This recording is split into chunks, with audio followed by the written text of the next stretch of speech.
Titanic দুর্ঘটনায় নিহত ধর্নাঢ্য যাত্রী ইসিডোর স্ট্রাউসের মরদেহ থেকে উদ্ধার করা স্বর্ণের পকেট ঘড়িটি নিলামে রেকর্ড মূল্যে বিক্রি হয়েছে। 18 ক্যারেট স্বর্ণে জুলেস জার্গেনসন ব্র্যান্ডের এই ঘড়িটি বিক্রি হয়েছে 17,80,000 পাউন্ডে, বাংলাদেশি মুদ্রায় যা প্রায় 28.5 কোটি টাকা। এ ধরনের কোনো স্মারকের ক্ষেত্রে এটি এখন পর্যন্ত সর্বোচ্চ দাম বলে জানিয়েছে নিলাম প্রতিষ্ঠান।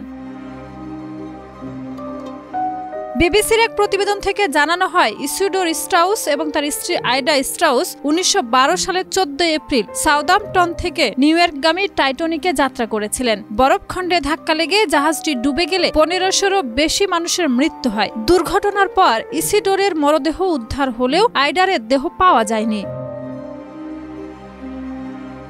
আইডাকে লাইফবোর্ডে উঠতে বলা হলেও তিনি স্বামীকে ছেড়ে যেতে অস্বীকৃতি জানান। জীবনের শেষ মুহূর্ত পর্যন্ত ইসিডোরের সঙ্গেই থাকতে চান। এমন সিদ্ধান্ত তাদের প্রেম কাহিনীকে টাইটানিকের ইতিহাসে বিশেষভাবে স্মরণীয় করে রেখেছে।